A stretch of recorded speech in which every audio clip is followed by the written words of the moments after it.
Welcome to the DL, the podcast show that talks about everything to do with truck repair and diagnostics for the heavy truck and construction industry.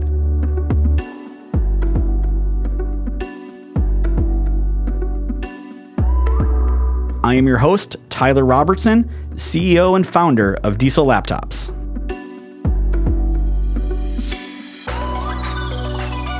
Welcome to the DL, the podcast show that talks about everything to do with truck and heavy equipment repair. I am your host, Tyler Robertson, also the founder and CEO of Diesel Laptops. And today I have a special guest in here, someone that I've been working with now for a couple years. David Martin, welcome to the show. Well, thanks, Tyler, and it's a pleasure to be here. I'd call it more than a couple years, but that's all right. Your memory's probably different than mine because you got a lot more on your mind. But yeah, it's been a while now. Cool. Yeah. So first of all, let's actually just do this. Let's go back in time a little bit and talk about the first time we met. And I'm sure you remember that as well, because it's, you know, when I talk to people, it's funny that these little points in time that you kind of feel irrelevant at the time actually kind of end up being these important things that happen in your life. So go ahead, give your side of the story on what you recollect from kind of how you started getting involved with me. That's funny because there's nothing more true than that statement. It seemed like a insignificant little moment, but we would run with it, see what happened. As I recall, you and I were attending a Bosch seminar because we were both delivering the ESI through a different company. And they had some issues, so the engineers wanted to kind of explain to us how they were going to solve these problems. And after that seminar, you kind of shut the seminar down. I remember because I would ask some questions. You were sitting right behind me, and you were asking questions the engineers didn't want to answer. No, those guys didn't want to answer at all. I'd be like, well, hey, I tried this. I hear what you're saying, but it doesn't work, or it's missing, or what am I doing here? And they just kind of look at me like, dude, you're ruining our mojo here right now. Yeah, and I remember looking over my shoulder thinking, I need to talk to that guy because I'm having the same questions. My customers are having the same questions. So as soon as that ended, I don't remember if I tracked you down or you tracked me down, whatever. But you gave me your card and you said, hey, listen, I'm putting something together that I think is going to be big. And this was before Diesel Laptops was big. And you sound like you can sell this stuff. Maybe you and I could talk in a few months after I get going. I said, sounds great. Give me a call. A few months went by. You called and said, yeah, I got this tool. It's called the Texa. Here's how it works. Would you be interested in carrying it? And, long story short, here I am. I did get interested in carrying it because I knew everything that was on the market. The Bosch, Noragon, anything, of course, with OEs and communication devices like Nexus, your lines. I knew the whole diagnostic world, but I'd never seen anything like Texa. Yeah, and the funny thing is two pivotal things in my life happened at that point that really helped Diesel Laptops. One was meeting you. Second, that was like the second time I had heard the word Texa. Yeah. So anytime you hear something new one time, you kind of brush it off. The second time I heard it was at that same show where we met. Yeah. So a couple interesting things happened to a show that I went to. I never bought anything, and the things I went there for never worked out. Right. But other things became of it. So I always have that kind of in the back of my mind now when I go to shows or go meet people or go look at things. I'm kind of like, you know what? You have no idea where this could go, in the future. Yep. When keeping your ears open too, because once where I was in my career at the time, people kind of called me as, hey, you're my guy. Can you help me get this tool? And a couple of people started saying to me, there's this company out there called Diesel Laptops. Can you help me with their stuff? Yeah. And I remember thinking, you know what? I've got that guy's card. I heard of that guy. Yeah. I mean, at that time, I had just quit my job. I don't think I was there. I don't think I was still in my garage and dining room table. I didn't have my first place yet. And I was out there hustling, right? Like on eBay and Amazon and Craigslist. And I had just launched a website and tried to figure all those out. But the funny thing is you're kind of following those same steps now, right? Yeah. Because, technically, just to clarify for everyone here, you're technically not a Diesel Laptop employee. We consider you one. You're actually a 1099 is how we have it structured. And a lot of that's for tax reasons and those types of things. But it's allowed you now to do some other stuff as well that you couldn't have done if you were an employee. Right. And that's your new venture you're on now. So why don't you talk about this new thing you have going on? Sure. I appreciate that. I had to set up an LLC in order to deliver Tyler's products. So I started a company called David's Heavy Duty Tool Sales. And that's an awful lot to put on a business card. Even my accountant thinks it's too long of a name, but it never meant to be anything other than, to carry the Texa product. But what happened was a lot of people in the industry know me because I've been around a few years, and I've always helped my customers find that specialty product. So some of my customers started saying, well, can you get me this? Can you get me that? Once I would sell them diesel laptops. And then some of the other vendors that I used to work with started calling me saying, hey, I see you have a website. Do you want to start carrying our tools on your website? Sure, I'll start doing that. So one thing led to another, and we've had just a tremendous success over the past couple of years with the David's Heavy Duty, or DHD, David's Heavy Duty Tool Sales. We've signed some of the largest tool suppliers in North America now to carry their lines, and we're doing just spectacular. Yep. So now, when you first started with me, it was you yourself working in your dining room table or basement, whatever you had there, and now you've hired a couple employees. You got an actual office you moved into and everything. And you're just telling me yesterday now you're looking at a bigger property potentially because things are keep going that direction. Yeah, it's just when you're able to solve customers' problems, they keep coming back and they tell people about you. So it was just me in my basement. And then next thing you know, my son got out of the Marine Corps, Trevor, and I hired him. And then it was, we need a couple more salespeople because we've got so many leads to follow up on. And next thing you know, we hired an operations director, and we moved into a building. There's 8 of us total now.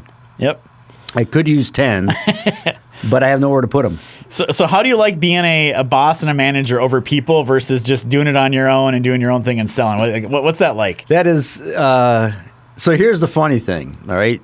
You've met David, my operations director. He's here with me this weekend. And he tells me not to come into the office. Sounding familiar with my guys around here a little bit. He says, honestly, he said, it's better when you're away and you're doing what you do best, and that's talking to customers. Yep. Honestly, and I know you do a better job with it than I do. I am not I'm not a good business owner. I'm really not. If you called me and said you needed a specific solution to a specific problem in your shop, I'm your guy. Yeah. I don't like bankers. I don't like lawyers. I don't like tax people. So I spend a lot of my time. I built what I call my sea garage at my house. Yeah. I insulated my garage because I live up in Michigan in the wintertime. It's cold. I insulated my garage. I put a ventilation system in it. I got an office out there, and I work from there a lot. Well, the cool thing is I really don't like enjoying any of that stuff either. Yeah. Dealing with attorneys and tax accountants and HR and all these things. So when you get bigger, it's nice to be able now to say, okay, now I have a VP of HR, and you deal with this stuff. That's your job to do. So it's tough scaling and growing a company and cash flowing it and bringing employees on and payroll and all these things now that you're having to deal. And it gets you away from what you really enjoyed doing, what got you there. So it's hard to do, especially at that stage. I will tell you, in my experience, once we hit about 70-ish employees, it started to get easier again. Right? So for me at least, right? So then I finally was like, okay, they've been here long enough. Yeah. They know what they're doing. I got confidence they can do it. I don't need to follow up with them. It's tough scaling and growing a company, I guess, is at the end of the day. But let's go back to the tool thing for a second. Yeah. So your focus doesn't appear to be selling screwdrivers and ratchets and these little everyday stuff. Where do you really focus on? That's exactly right. Yeah. So, if you need a 10 millimeter, because we all know they all escape out of the toolbox at night, I'm probably not your guy. You can get that just about anywhere. Yeah. But if you discover you need to have a counterbore kit for a CAT engine, I can help you with that. I can help you get that cutting head. I can make sure you get the right tools. The specialty stuff. I need a one-off type thing. How do I solve this problem? Okay, that's the kind of tools we specialize in. Now, of course, you can get anything you want from our website. Yep. But one of the things you'll notice from our website, compared to other tool websites, my phone number's right on top. Our logo, our motto says, "Ask David." Yep. We put that right on our website. We want you to call and talk to me. Okay? That's one of the differences we are. Yeah. It's like the diagnostic tools, right? I think there's one thing to say, hey, this is the tool. And when you get into that specialized stuff, it's not really commodity stuff anymore, right? It's more specialized. how does it work? What's the lifespan? How much time is it going to save me? What's the quality like? Right. Those types of questions. So what are some examples of the more specialty tools or some of the ones that you get asked a lot of questions or are more popular? Well, that's funny because I mean, there's a couple that always come to mind. There's a clutch brake cutter for the one-piece clutch brake. Yep. You probably are familiar with that situation, right? Oh, yeah. Yeah. I've got one of my vendors come up with a tool called a one-piece clutch brake cutter. And the first time I showed that to somebody was at Mid-America Truck Show maybe 3-4 years ago. And as soon as the guy asked me what it was and I told him, he rolled up his sleeve and he had this snake-like scar on his arm from the oil and grease burning down from under the shroud, burning his arm. He said, I'll buy one. Okay? Yeah. And the very next guy, literally the very next customer that comes up, he points to his ear, and his earlobe's gone, and he burned his eardrum out. Same thing, because he was up there with a torch. Yeah. So that's the kind of thing. How do I get that one-piece clutch brake out in 15 minutes without taking the transmission apart and without taking a torch to the whole thing? How do I do that? Well, with that tool. There's... Keeney makes another one that I really like. It's their jacks, okay? They have a system for jacks that is, how do I want to say, modular, okay?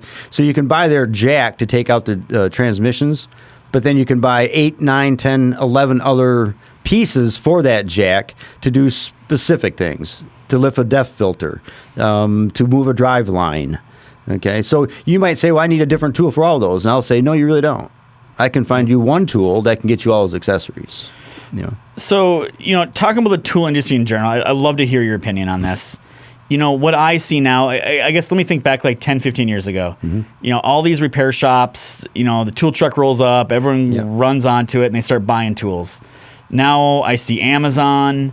I see a lot of independent tool truck guys that are out there. I see people, I think people are starting to realize just because they're on a Mac tool truck and it says Mac doesn't mean it's actually a Mac tool. It's probably a rebranded tool out there. Sure.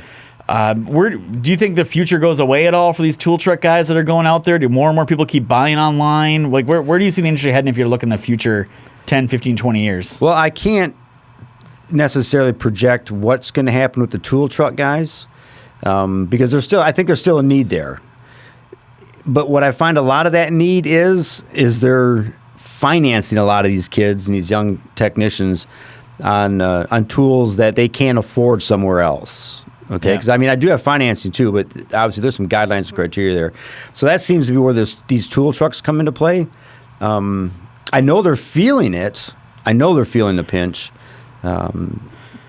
I hear from these tool truck guys all the time. Yeah, and I'm always out there looking for facts and figures. I went into the Snap-on 2018 report, I think it was the last one I read, and it actually had a blurb in there about their mobile tool truck sales and how they were down. Down, yeah. There was a big thing in Bloomberg about that just recently. Oh, was there too on the tool truck? Yeah. So,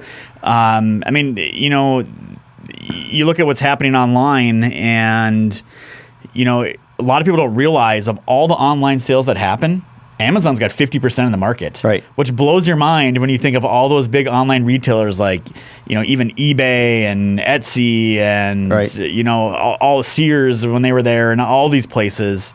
So it's a tough thing to be in now, I think, for these mobile guys and even these retail shops, the retail apocalypse, all that thing happening. And people...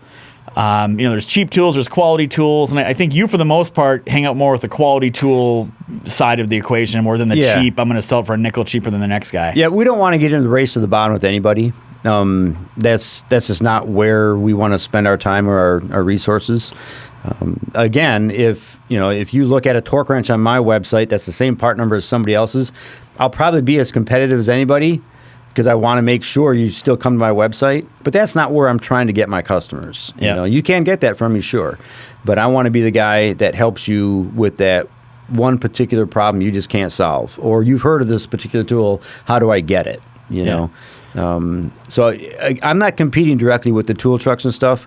It's a little bit different what we're trying to do. So, on our side at Diesel Laptops, we obviously have software engineers. We do a lot of web development. I know that's not your background, but you had to go build a whole website, right? so what was that process like for you guys? How much did you learn there about web development and web design and all that? Oh my goodness, this is I learned it's very expensive. It is. Yeah. Had I known, honestly, I would have done it differently. And I didn't really even know who to talk to, so I couldn't tell you where I do remember when I actually started. I went to a local company that did some marketing for me. They would print my business cards and some pens, that kind of stuff. And they said, "Oh, we do website development too." Yeah, perfect. Perfect. That's what I need. Yeah. So they said, how big did you anticipate your website being? And I said, I really don't know. This is when I was carrying most of your stuff. Yeah. I said, but I want to get a web presence going. So they gave me the minimum package on WordPress or something. I don't remember. Yeah. A few $1,000s.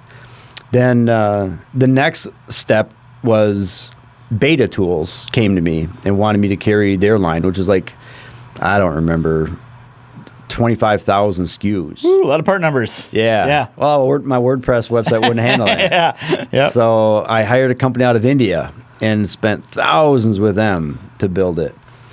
And most recently, I've had a couple of other very large tool distributors come to me. So now my total SKUs are over 100,000 now. So did that India company do a decent job for you and everything? They did. There were some communication problems, mostly between language and time. Yep. If I need something done right away, it's not happening because it's a 12-hour time difference.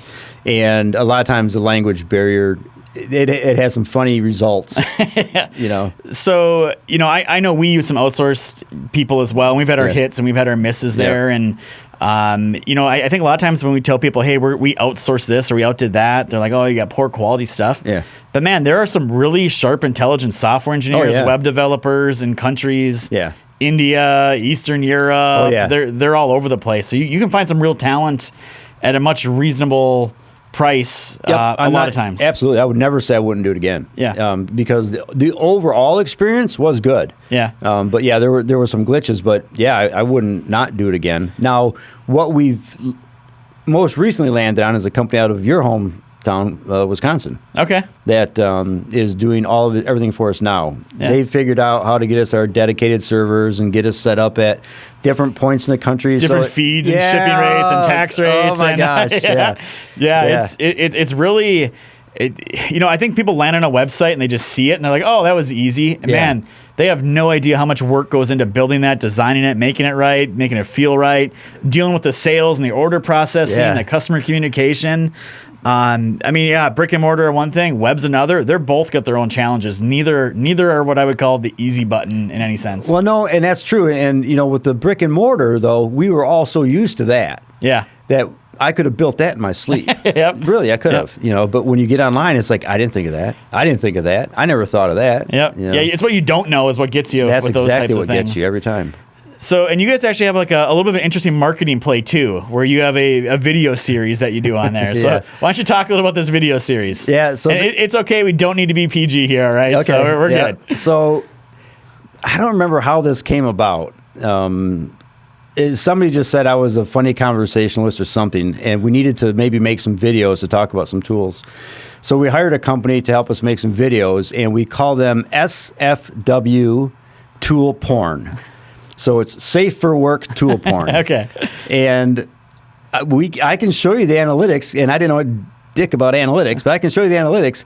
I get more traffic from those videos first, and then people go to my website to buy stuff than vice versa. You did a great job coming up with some adult R-rated jokes around tools. So I will say that. They're definitely enjoyable to watch and everything else. You guys definitely have a good time there and everything. Yeah, we'll be making some more because they were fun, and they do a good job for us. So one of the things that came up in another conversation I was talking to someone was closing skills and sales skills, right? So it's funny. If I have to say who's the best closer when it comes to sales, I always say David Martin without a doubt. Because I can ask him a question like, what colors it come in? And somehow I'm handing you my credit card a couple minutes later, right? So for people that are struggling on closing techniques and closing sales, give us a little insight. What's your basic 101 stuff, and why do you think you're better at it than the typical salesperson? Well, that's kind of a loaded question, because I mean I've been in sales, literally sales, for over 35 years. It's all I've ever done since I got out of the Marine Corps. And I think even if all of us go all the way back to junior high, we were learning our sales skills then. Okay. Yeah. So I don't know why anybody would say I'm better than anybody else. It's my chosen profession.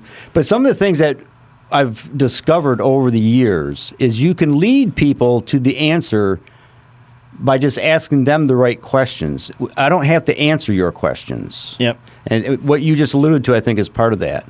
If someone says to me, does this diagnostic tool, and it's easy with diagnostics, does this diagnostic tool do X, Y, and Z? Happens every day, right? Like some minutia command on some vehicle, and that's hard for a lot of our people to overcome. Well, the way I overcome that specific question is, well, let me ask you something, Tyler. Is that important to you? Yeah, exactly. Most people are like, well, not really. Not really. No, I don't. Yeah. I just want to know if it did it. Yeah. But an inexperienced salesperson will stumble over themselves trying to answer that question. Yeah. And now the customer feels like, I don't got confidence in this guy anymore. So even though I didn't have the answer to the question, you don't know I don't have the answer to the question, because I didn't let you know that. But if you try to explain something in a way that you don't know, you're going to get in trouble. What surprises me, I mean, I deal with salespeople all the time trying to sell me something. Could be someone trying to sell me their service to be my financial advisor. Could be someone selling me a product or some subscription service we're selling. The one thing that doesn't happen as much as it should is that I never get asked for the sale. Oh, yeah. They don't even try to ask me. So you've seen a lot of, well, you know how many units we sell out of my office. Yeah. Okay. And the biggest reason we get so many of those sales so early is we just ask for it. Okay. Yeah. As soon as someone says to me, that sounds like a great kit, and I say, perfect, do you have your credit card? And it may only happen 1 out of 10 times. The guy says, yeah, hold on, let me get it. Yeah. But that's 1 out of 10 you wouldn't have gotten if you didn't ask the question that early and that often. Asking for the sale is scary sometimes for a new person. Yeah. Maybe they don't like rejection. Maybe they don't think you're sold yet. I don't know if you're sold yet until I ask you. Yeah, you're going to find out one way or the other. One way or the other, yeah. They'll tell you, no, I'm not giving you a credit card, but I got some more questions for you. Yeah. Right? You'll know where you sit at least. Well, and oddly enough, too, a lot of times I'll say, well, do you want to go ahead and put that on a credit card? They might say, no, I'll write a check. Even better. Yeah. We'll take those all day long. Yeah. So the... I don't know that we're, in my office, exponentially better than other salespeople. I think we've got it figured out that people will sell themselves if you ask them the right questions. I totally get it, and I'm definitely not a good sales guy. I'll never say that I am, because I'm first of all, I'm horrible about asking for the sale. Yeah. I'm horrible about following up with people. But if people ask me questions, I think I sometimes even go too deep. Oh, absolutely. Right? So I think you see that a lot of times with people. They'll, I don't know what a good example is here. Is like, what colors that come in. And some salespeople will go into an 8-minute monologue about refurbishing, about colors. I will stand outside someone's office door with the knife across the throat motion. Stop. Shut up. Just shut up. Stop. You don't need to talk anymore. Yep. They're sold. They're done. Yep. You can talk yourself out of a sale a lot easier than you can talk yourself into one.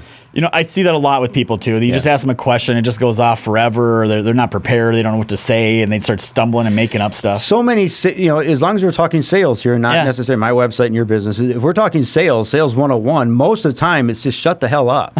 That's really what it is.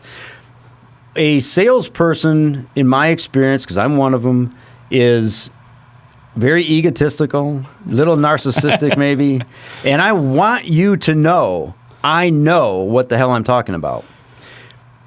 But it took many years to learn that I need to feed you that information a little at a time rather than barrage you with it all at once.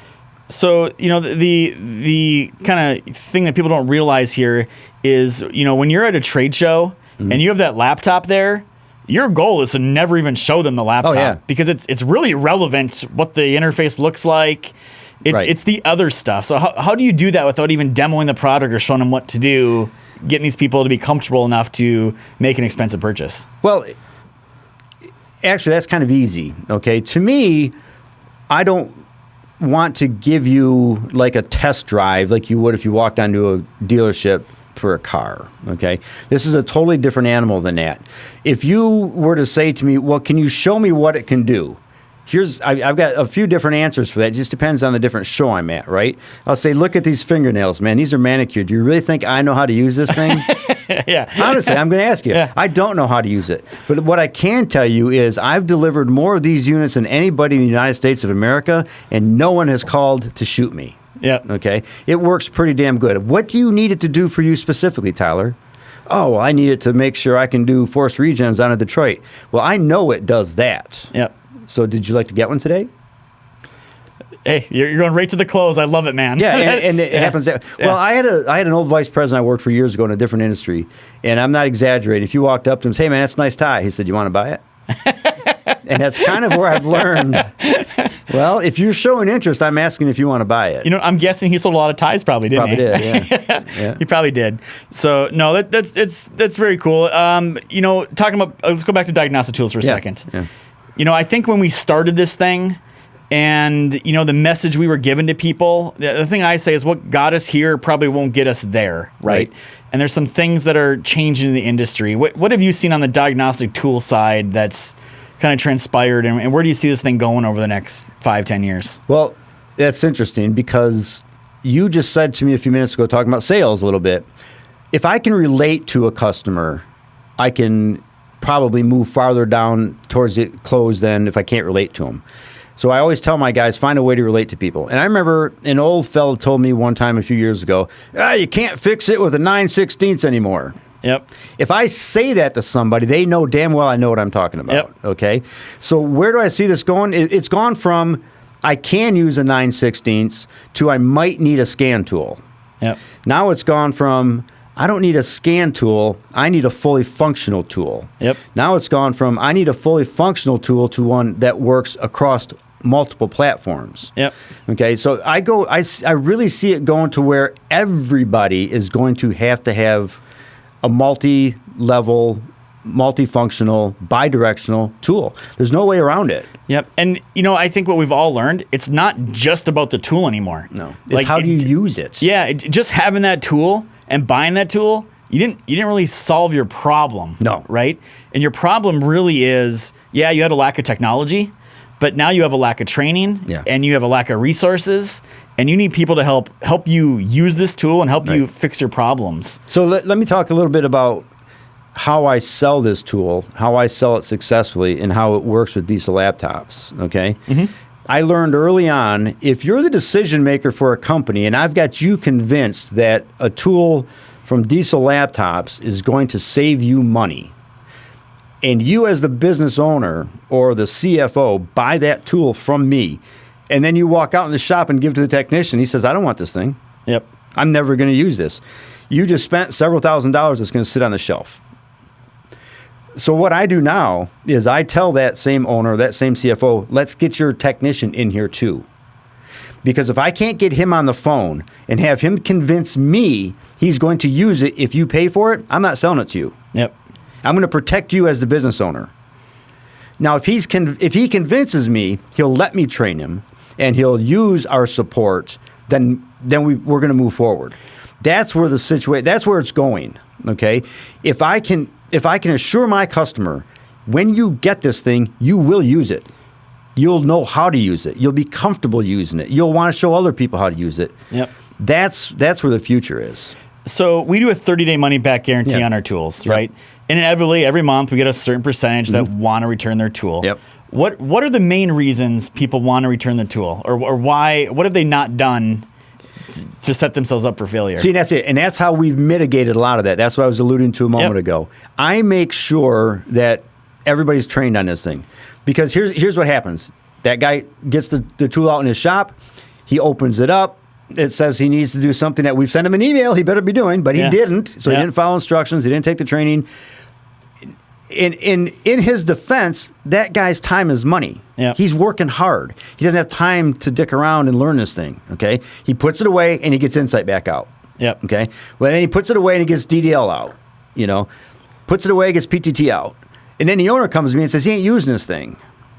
And then I'll look at the tech support records and say, he's never called tech support once. Yep. That's the problem. Didn't do any of the online training that we offer. Didn't do join the a live online webinar. training. Yep. So I've got a funny story about this. So what happens is that guy is he's the brain trust and he's the expert in-house on tools. He goes back to the decision maker and says, this thing ain't for crap, it doesn't work. Yep. And I heard that so many times, and I knew myself, that's not true. That's not true. So now that we're able to see the records of calls into tech support, I can call them out and say, well, listen, Tyler, honestly, you've never called tech support. If you'll give me your word, you'll try tech support, I give you my word this tool is going to work. Yep. That's the number one reason they get returned. Yeah. No, I totally agree. We have a really big customer looking to buy a lot of these things. Yeah. And their CEO is saying, just cut the PO and get them. And it's their senior vice president that's saying, if we do that, we are setting ourselves up for failure. Yeah. Because unless they understand the value of these tools, the importance of us, why we're doing these things, it's not going to work. And they proved that with one of their rollouts. They did a couple test rollouts, and at one of them, they just shipped them and handed them to technicians and said, good luck. Oh, yeah. And the adoption rate was super low. Right. Like really low, like horrible low, almost zero. Yep. And then they do the other tests where here's why we're doing these things. Here's the onboarding. Here's the quick training. Here's what you call tech support. We're all going to make a tech support call together so you can see how it works. Right. And all of a sudden, their usage rate is almost 100%. Right. And it's really that onboarding that makes a huge difference. And I think people lose that a little bit. I mean, you just bought the world's most advanced truck diagnostic tool, and you're hooking it up to a modern day marvelous piece of machinery. These things can haul 80,000 pounds and drive down the road as smooth as glass. Right. You have two really complicated systems here. Yeah, there is a learning curve, unfortunately. I mean, we try to make it as easy as possible, but it doesn't always go that way. So it is tough. Right. Right. So, we'll kind of wrap this up here, David. How would people get a hold of you or get a hold of David Heavy Duty Tool Sales if they want to look at your tools, look at your options, absolutely. specialty tools, all these things? Yep. So for the specialty tool side, and obviously that's what I'd like to talk about the most is davidsheavyduty.com is my website. My phone number is the area code 616-591-0095. But if you go to David's Heavy Duty, we'll find you there. Yep, that's my website URL, David's Heavy Duty. Ask David. That's our logo. I'm the little icon guy smoking a cigar. So, but we want people to call us. Well, we got our Christmas party tonight for Diesel Laptops. I heard you brought me a cigar. I did. I'm glad you mentioned that because I'm looking forward to it tonight. Yep. So, David, thank you a lot for coming on the show. This has been Tyler Robertson and David Martin on the DL talking about sales, talking about Diesel Laptops, talking about David's Heavy Duty Sales and Specialty Sales. Hope you get some value from it, and we really look forward to listening in on the next adventure here. So, thank you much. Thanks, Tyler. Have a great one. You too, man.